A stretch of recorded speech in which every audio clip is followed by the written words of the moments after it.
how to connect the both sides of the river. So a big hand to their team leader. Dan Jessen, floor is yours.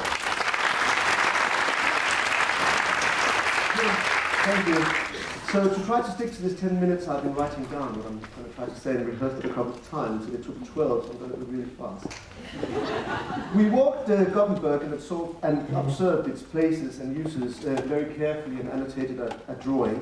And we came across a lot of very special and interesting situations which we think should be part of the picture and enjoyed, even if they are not obviously enjoyable always. There's richness within them, a large mix of uses. There are sad places under the bridge, but spectacular places along the river. And there's an amazing generosity in the way you use the city. And that is something which we obviously enjoy very much. And we went to speak to people.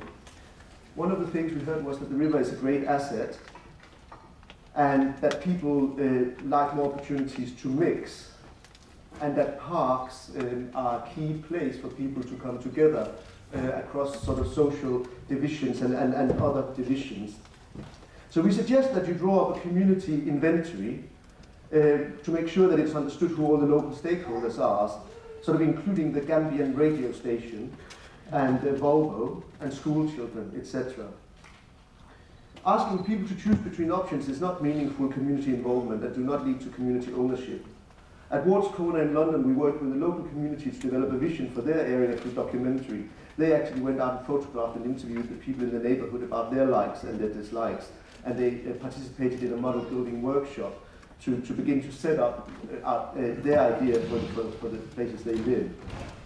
At the moment, there's a feeling that projects happen on a side-by-side, area-by-area basis. We recommend that you always draw live projects together and in context to understand how to make the most of them. Bringing together people and the planning process is obviously an opportunity for creating a dynamic master planning of the future development. And that's actually, somebody said, one of the experts who helped us this week, that would like to see that the planned city turns into a planning city, which obviously is a live process without an end. And I think the idea that it's without an end is very important. So far it's been going for about 400 years. We found lots of infrastructure, the river, but also a lot of roads and railways in Gothenburg. We also found a lot of open space, which is an amazing asset for the city, which we will propose to use more.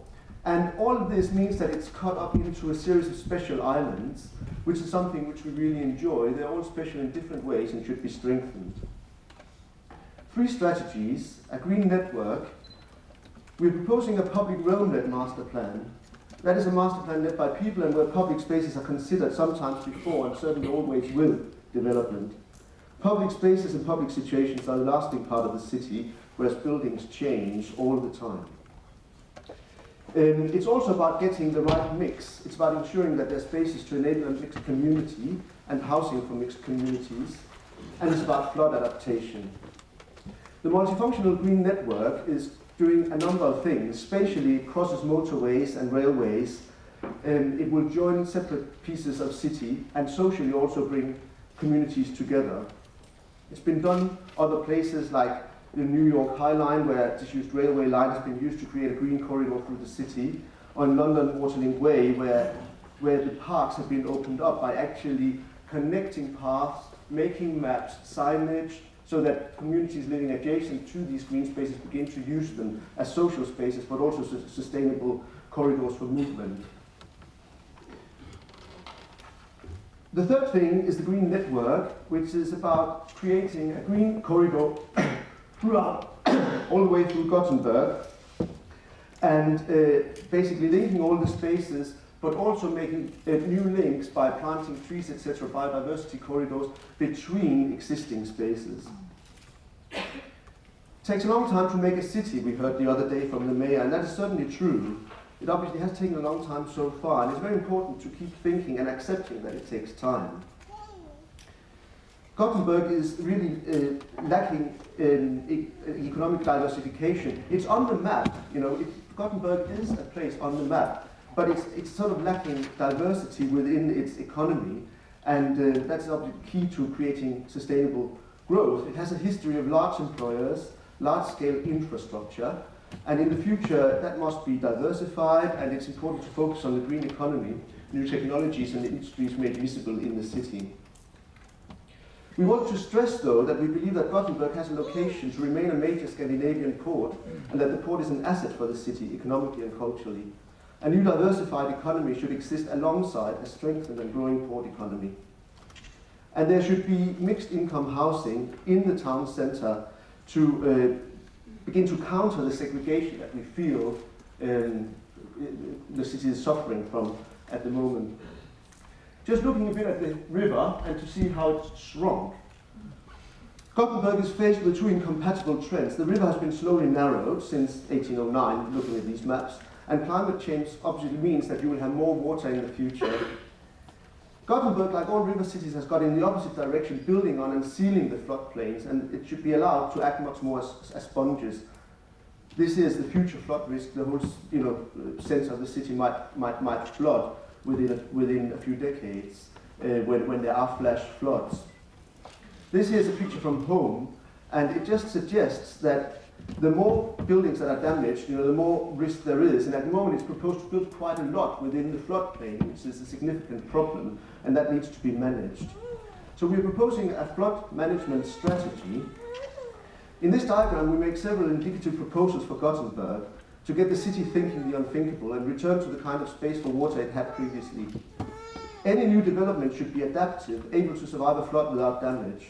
And what we're proposing here for discussion, obviously, is that the park around the moat, the post office site, and in emergencies, the new railway tunnel should be used as retention ponds for water to contain flood water and control its return to the river. The post office site should also be a lake, but also for water sports, floating family housing, and a cooler for the city as the temperatures are going up. Really what we want to do here is to connect all these different islands that make up the city while still enjoying their differences. And to do that, we have set out a master plan really for discussion. Obviously, we've been working on it for a few days, but it is beginning to suggest a sort of confetti of new uses across the city to address both the river, a new green network, and to begin to enrich and change monocultural neighborhoods. It could include new destinations by the river, new footbridges and other pedestrian connections, new and improved public spaces with markets and other uses, a beach in the free harbour, more stops on the river for the river bus, new startup units for businesses at Ringøen, and so forth. The Green Network will be a public-run background for all new development and include improved biodiversity, river ecology, flood adaptation, porosity, public space provision, new access, connectivity, recreation and social inclusion. It should be developed in close collaboration with local communities and stakeholders. We're proposing to make a bridge city at the centre of Gothenburg. Creating the missing piece in the puzzle, Bridge City would build on the momentum behind a new bridge which already exists to make a new piece of city that stretches across the river and brings the north side, where the biggest opportunities lie, onto the map. Proposals include strengthening the docks by moving Stena Line ferries into the free harbour. At Ringøen, it's proposed to maintain and strengthen its special environment and important economic role in Gothenburg by improving access to the river and building new multi-storey buildings as incubation units for new businesses. At Skeppsbron and Karin, by moving Stena Line, the opportunities for new development and public access to the river for a large part of Gothenburg would be improved. And Gullbergvass, as explained, we propose to create a lake to help deal with the serious flooding problems that Gothenburg will experience in the future. The lake could include recreational facilities as well as floating family housing. Bakaplan. As this area is improved, it should be redeveloped and it should be considered how to build housing on top of the shops.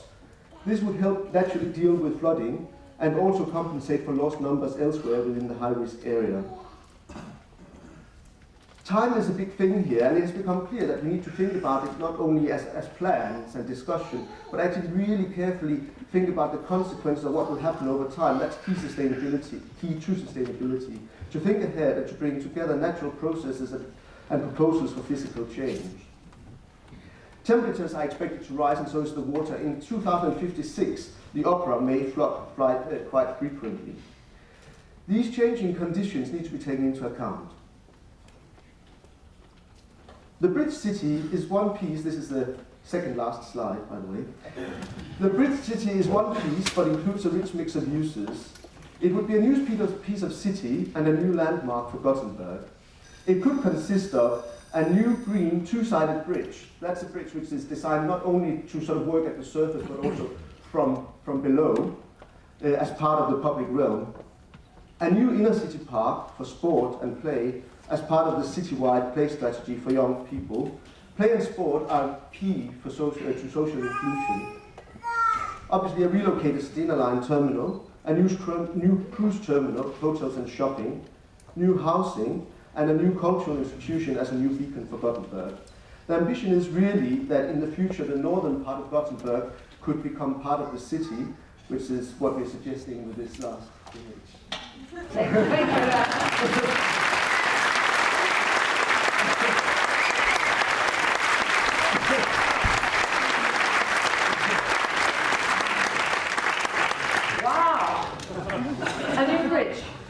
A new bridge. Yeah. So what's supposed to be on the bridge? You said different uses. Just to clarify this. Yeah. So the idea is that the bridge should be both obviously for public transport and cars, etc., and people moving back and forth, but also for animals and insects and things. So it would be a green bridge, and it would come with a piece of city at either end.